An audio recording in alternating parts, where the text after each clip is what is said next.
Up, up, and away we go, by Spiderling, taeasstaetic. Peter's field trips always ended in disaster. Everyone knew this. Happy, May, his Uncle Rhodey, his mum, his dad. They all knew that as long as Peter was going on a field trip, something was bound to go wrong. Which is why May laughed in his face when he brought the permission slip over for her to sign during his visit to her and Happy. A field trip to his own house was apparently the funniest thing his aunt had ever heard of, because Peter's never-ending suffering was her main source of entertainment, clearly. Still, the fact that they hadn't changed his primary guardian from May to Tony yet on his school papers may have saved him some face this time. He couldn't even imagine the embarrassment he would have faced if he had to ask his dad to sign the permission slip for him. Tony would never have let it go, and would have 100% found a way to make the field trip 1,000,000 times more humiliating for Peter than it already was. Which is how he found himself where he was right now, standing in the middle of the Stark Industries lobby, bunched together with his classmates, and garnering a few curious looks from other visitors hanging around the lobby as they would listen to their tour guide, Emily or something. These are your badges. They're visitor badges, and yes, you may keep them once the field trip is over. If you'll turn them over, you'll see that they are embossed with the SI logo. Emily grinned as she said so, passing out the white badges marked with the word visitor in bold on the front. Her confident smile faltered when she arrived in front of Peter, her tray empty of little badges. "I'm sorry," she murmured, chewing slightly on her lower lip as she glanced back at the tray. "It seems we're short one badge." She paused for a moment, her mind travelling a mile a minute. "No matter, you just promise to stick with the group and not wander off for now. I'll make a call and have someone meet us with a badge for you later on." Peter nodded quickly, puffing out a quick sigh of relief at not having his cover blown. That and the fact that Flash hadn't noticed the little mix-up, too busy taking photos of the lobby, likely for his Instagram account. He hoped it would stay this way for the rest of the day. He didn't need the drama of his classmates finding out that he had been adopted by the one and only Tony Stark today. In fact, he had begged his dad not to even announce it to the majority of SI staff, not wanting the extra attention it would garner him quite yet. He wasn't planning on keeping it secret forever, he just wanted to do so for long enough to savour his new family. Now, your badges are attached, so to say, to my badge. This means you won't be able to go anywhere in the building without me. If you were to try to do so, an alarm would go off and alert the Tower AI, Friday. She runs the entire building, Emily explained as they began making their way towards one of the lifts. Most people are not authorised to converse with Friday. I can speak to her directly, of course, ask her to bring me to certain floors or request a message to be sent to someone, but she won't respond to me. There are very few people she will respond to. With a high-pitched ding, one of the lift doors opened and they all began crowding themselves into it, Peter biting his tongue to stop himself from greeting Friday like he was so used to doing. Instead, he wandered his way to the back of the lift, pressing himself up against the wall, the cool metal soothing his nerves, distracting him from the buzz of his spider sense in the back of his mind. He was at home and he knew all the security measures that SI undertook to ensure complete safety and confidentiality.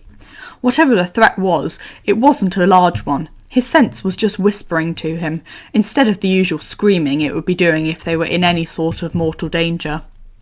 The cool thing about Friday is, once you're an established individual in the building, she begins to recognise your patterns, which means she knows your habits and your place of work and will take you directly to whichever floor you work on, without you having to do so much as press a button. Emily's hands waved around as she continued to explain the inner workings of the tower to Peter's classmates. Take me, for example. Friday knows I'm a tour guide for all SI-related field trips, so she's going to take us to the 10th floor first, where the SI and Avengers Museum is. Peter closed his eyes and fought the urge to sigh loudly at that. Not that he didn't love museums, but after months of living in the tower and having free access to all the floors, he had long since memorised everything the museum had to offer when it came to SI and how it began. He was also acutely aware of the fact that there was a new Spider-Man display in the Avengers Museum, and while most of his classmates had no idea that he was their favourite vigilante, but he knew for a fact that Ned would make a big deal out of it. "Right, here we are," Emily began to say as they approached the 10th floor, cutting herself off when the lift showed no signs of slowing down, only continuing to go upwards. "Okay, that's a bit odd. Maybe we're headed to the legal department first." They quickly blew past that on floor 20 too.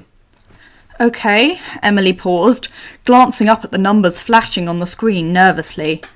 "Maybe PR, or maybe Friday's decided we're doing the tour backwards today and we're starting with the labs." She tried to sound confident, but the entire academic team could hear the edge of panic in her voice, glancing around at each other, shifting their feet and wringing their hands. "Maybe some of the floors are out of commission," Ned supplied, helpfully, swallowing thickly when his teammates all turned to stare at him. Emily shook her head, eyebrows furrowed.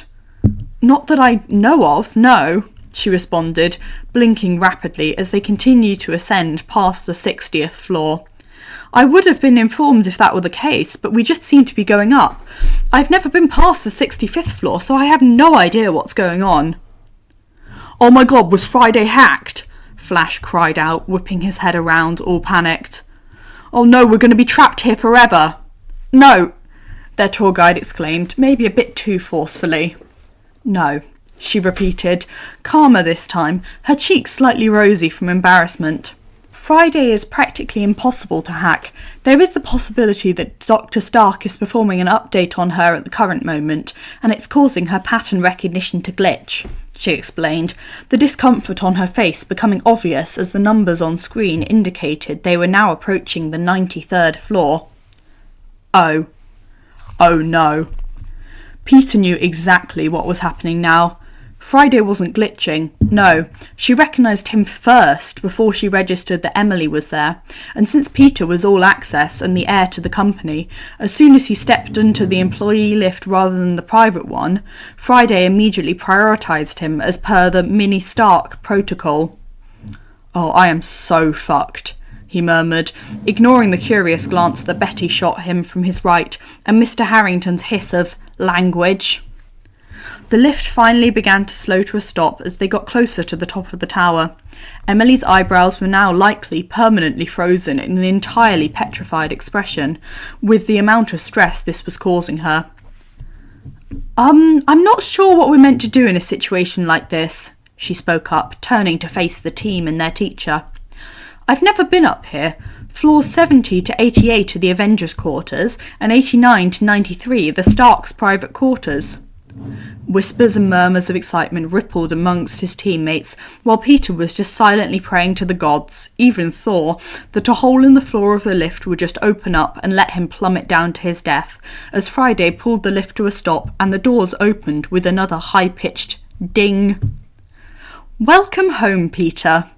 Friday's Irish lilt was a little more expressive than what Emily would have heard on the staff floors, Peter closing his eyes and mentally counting to 3, before pushing himself off the wall and walking forward, ignoring the stares he was receiving from the group.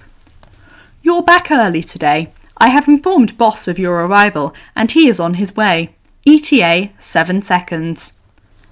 "Thanks, Fry," he chirped back, stepping off the lift and beckoning the group behind him to do the same. "I'm supposed to be here on a field trip. I'm part of Emily's group over here, but you seem to have completely bypassed the tour floors." "I'm sorry, Peter," Friday responded, the boy's classmates and tour guide awkwardly shuffling into the hallway behind him, although Flash looked like he was about to have a seizure at any given moment. "As per protocol, I am required to prioritise you the moment you utilise any of the employee lifts instead of the private one." "Yes, Friday, you did good, sweetheart." The sound of Tony Stark's voice startled Peter's teammates and Emily, though Peter was completely unfazed. "Hey, kiddo, what are you doing home so early?" Tony murmured, walking forward and wrapping his arms around his son. Naturally, Peter couldn't resist hugging his dad back. "Technically, I'm not home yet," he responded, pulling away enough to glance back at the academic team, most of whom had their jaws on the floor. I'm supposed to be on a field trip, but your protocol made Fry recognise my patterns and took us straight up here instead of following the tour itinerary. Whoops, Tony huffed, though he didn't sound all that sorry in Peter's well-informed opinion. Fry, be a darling and update the mini Stark protocol, will you?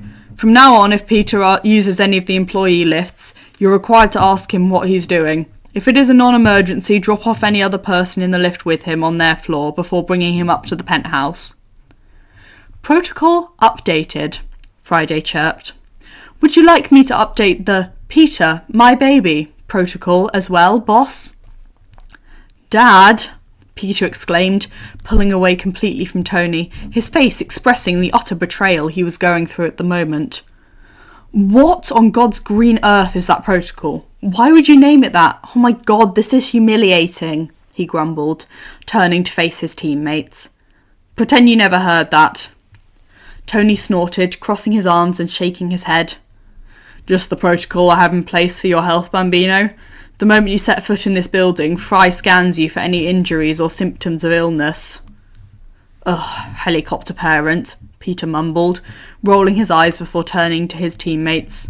See? No biggie, Fry wasn't hacked, we're all safe, and now things should be running smoothly. Let's get going. What do you mean, no biggie? Cindy exclaimed, the first to find her words, while the others just continued to stare. You had a conversation with Tony Stark, you called him Dad, and now you're trying to dismiss this as a little slip-up? No, what is happening? Tony hummed, stepping forward and wrapping an arm around Peter's shoulders, reaching up to ruffle his hair. How about we give you an explanation on our way down to legal? Some NDAs need to be drafted up for you lot to sign, and the ride down should be enough for you to get the picture. He was met with enthusiastic nods and a less enthusiastic grumble from Peter, who reluctantly allowed himself to get pulled towards the still open lift, tucking himself into his dad's side as his teammates filed in after them. Legal please, sweetheart, Tony purred, plastering on his dazzling press smile and turning to the kids in the lift. Now, what would you like to know? Thanks for listening. I really hope you enjoyed. Have a lovely rest of your day.